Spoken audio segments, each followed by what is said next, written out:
Hello everyone, welcome to Pharmapedia.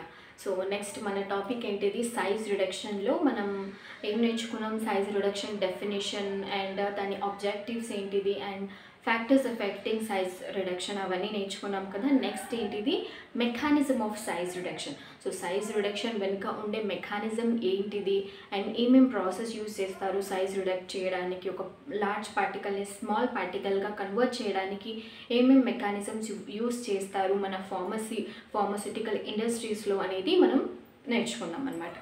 ఏంటిది mechanism of size reduction. So కొన్ని mechanisms ఉన్నాయి. First one ఏంటిది మనకు కట్టింగ్ అంటే తెలుసు కదా, నార్మల్గా కట్ చేయడం. మనం ఎలా కట్ చేస్తాం, నార్మల్గా సిజర్స్తో కానీ బ్లేడ్తో కానీ అండ్ నైఫ్తో కానీ కట్ చేస్తాం. అంటే అది ఒక షార్ప్ బ్లేడ్ టైప్ లాంటిది అనమాట. So the material is cut by sharp blade. Yes, ఆ మెటీరియల్ అంటే ఏంటిది మన మన మన ఫార్మస్యూటిక్స్లో ఒక డ్రగ్ ప్రోడక్ట్ కావచ్చు, ఏదైనా కావచ్చు, మనం రా మెటీరియల్ అనమాట. దాన్ని ఒక షార్ప్ బ్లేడ్తోని మనం కట్ చేస్తాం. And it is useful for the comminution of fibrous or waxy solid. అయితే కమ్యూనిషన్ అంటే కూడా సైజ్ రిడక్షనే. సైజ్ రిడక్షన్ డెఫినేషన్లో నేను మీకు చెప్పాను, సైజ్ రిడక్షన్కి కొన్ని పేర్లు ఉంటాయి, like pulverization, grinding, milling, comminution, ఇవన్నీ సైజ్ రిడక్షన్ ఇంకొక పేరు అనమాట. So it is useful for the comminution అంటే size reduction of fibrous and waxy solid. అయితే ఫైబ్రస్గా కొన్ని మెటీరియల్స్ ఎలా ఉంటాయంటే ఫైబ్రస్గా ఉంటాయి, వ్యాక్సీగా ఉంటాయి. సో అవి నార్మల్గా మనం దాని సైజ్ రిడక్ట్ చేయడం ఎలా చేస్తాం, ఆ మెటీరియల్ సైజ్ రిడక్ట్ ఎలా చేస్తామంటే త్రూ కట్ చేసి వాటి సైజ్ని మనం తగ్గిస్తూ వస్తామన్నమాట. దీనికి ఎగ్జాంపుల్ ఏంటిది, మనం కట్టింగ్ చేసే ప్రాసెస్లో ఎగ్జాంపుల్ మనం ఇండస్ట్రీస్లో యూజ్ చేసే మిల్ ఏంటిది అంటే కట్టర్ మిల్. మనం ఎక్విప్మెంట్ మనం యూస్ చేసే ఎక్విప్మెంట్ ఏంటిది మన ఇండస్ట్రీస్లో అంటే కట్టర్ మిల్ని యూస్ చేస్తామన్నమాట. ఫైబ్రస్ ఇంకా వ్యాక్సీ సాలిడ్ మెటీరియల్స్ని సైజ్ రిడక్ట్ చేయడానికి మనం కట్టర్ మిల్ని యూస్ చేస్తాం. నెక్స్ట్ సెకండ్ వన్ ఏంటిది కంప్రెషన్ అంటే ఏంటిదంటే చూద్దాం. In this mode the material is crushed between rollers by the application of pressure. So ఇక్కడ ఏంటిదంటే ఇది మీకు అర్థం కావాలంటే నేను ఒక జనరల్ ఎగ్జాంపుల్ చెప్తాను చూడండి. నార్మల్గా మనం రోడ్ సైడ్ చూస్తుంటాం, చెరుకు బండి తెలుసు కదా మనకి. సో ఎలా ఉంటుంది, అది కట్టెలతో చేసి ఇక్కడ ఒక రోలర్ ఉంటుంది, ఇక్కడ ఒక రోలర్ ఉంటుంది. మనం చెరుకు జ్యూస్ మనకి రావాలి అంటే ఆ చెరుకు స్టిక్ ఉంటుంది కదా, దాన్ని ఆ రెండు రోలర్స్ మధ్యలో పెడతారు. అలా తిప్పినప్పుడు మనకి కింద జ్యూస్ అనేది వచ్చేస్తుంది కదా రోలర్స్. మీరు అది చూస్తుంటే మీకు అర్థమైపోతుంది. ఇక్కడ రోలర్ ఉంటుంది, ఇక్కడ రోలర్ ఉంటుంది, మధ్యలో మనకి ఆ చెరుకు స్టిక్ని పెట్టి ఆ స్టిక్ని తిప్పినప్పుడు, ఆ రోలర్ని తిప్పినప్పుడు మనకు కింద నుంచి జ్యూస్ అనేది వస్తుంది. అంటే ఇక్కడ ఏంటిది, ఇక్కడ రోలర్ మధ్యలో ఆ మెటీరియల్ అనేది క్రష్ అయిపోయి మనకు చిన్న చిన్న పార్టికల్స్ అంటే చిన్న స్మాల్ పార్టికల్స్ని జనరేట్ చేస్తుంది అనమాట. ఇక్కడ కూడా చూడండి, in this mode the material is crushed between rollers. రెండు రోలర్స్ మధ్యలో ఇక్కడ రోలర్. సో ఈ రోలర్స్ మధ్యలో మనకు స్టిక్ని పెడతామన్నమాట. ఆ రెండు రోలర్స్ తిరిగినప్పుడు ఏంటిది, మన మెటీరియల్ అనేది క్రష్ అయిపోతుంది అనమాట by the application of pressure apply చేసినప్పుడు. దీనికి ఎగ్జాంపుల్ ఏంటిది, రోలర్ మిల్. ఇండస్ట్రీస్లో మనం యూజ్ చేసేది రోలర్ మిల్ని యూజ్ చేస్తామన్నమాట, అంటే ఎక్విప్మెంట్. నెక్స్ట్ ఇంపాక్ట్ ఏంటిదంటే impact occurs when a moving particle strikes against A stationary phase. So ఇక్కడ ఏంటిది స్టేషనరీ ఫేజ్ అంటే మనకు తెలియాలి. స్టేషనరీ ఫేజ్ అంటే అంటే కదలకుండా ఒకటే దగ్గర ఉండే ఫేజ్ని మనం స్టేషనరీ ఫేజ్ అంటాం. అయితే ఈ ఇంపాక్ట్ ఎప్పుడు జరుగుతుందంటే ఒక మూవింగ్ పార్టికల్ స్ట్రైక్స్ అగెయిన్స్ట్ ఏ స్టేషనరీ ఫేజ్. ఒక మూవింగ్ పార్టికల్ వచ్చేసి స్టేషనరీ ఫేజ్కి వచ్చి స్ట్రైక్ అవుతుందన్నమాట.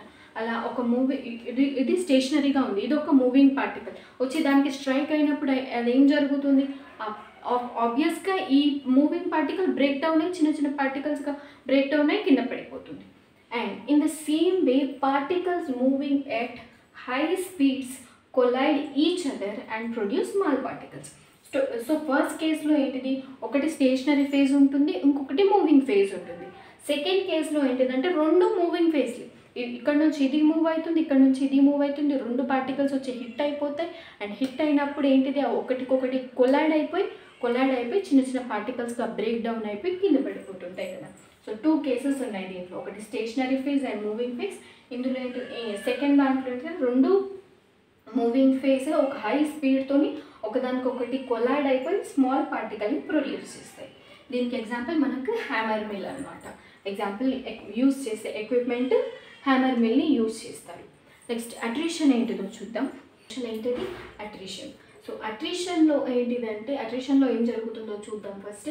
Attrition involves breaking down of material by rubbing action between two surfaces, that is surface phenomena. It is necessary for fine grinding.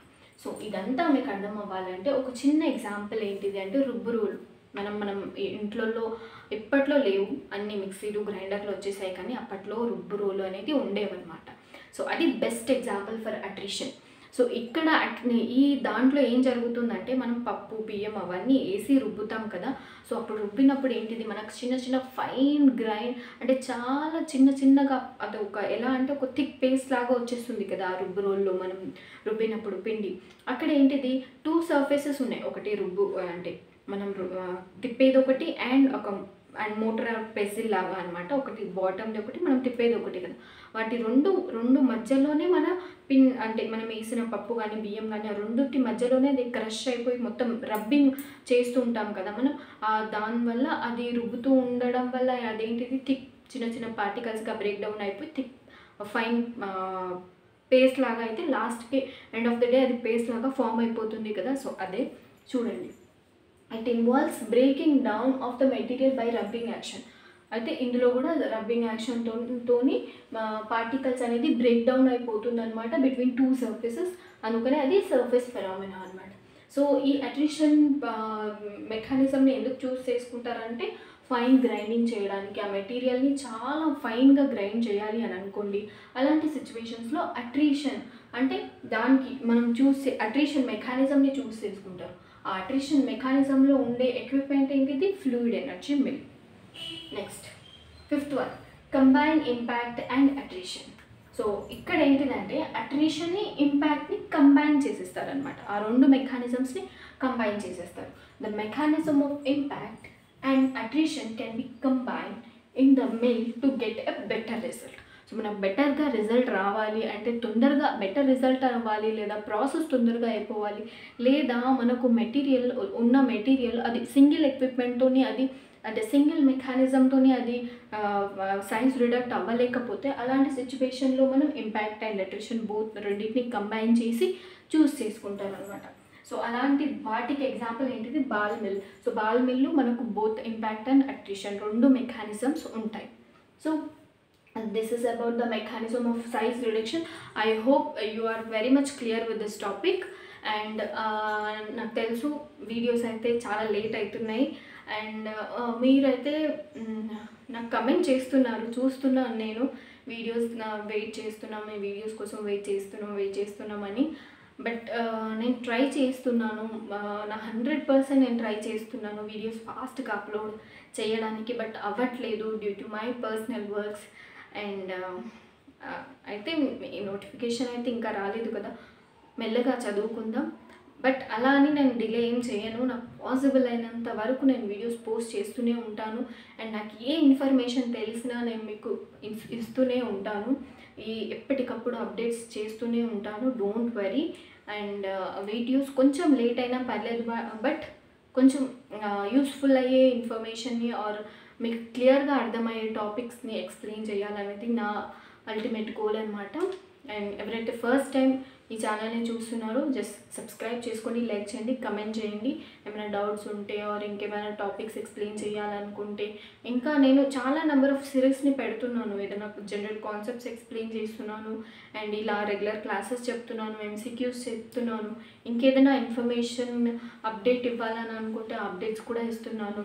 So multiple topics అన్నీ చెప్తున్నాను అనమాట.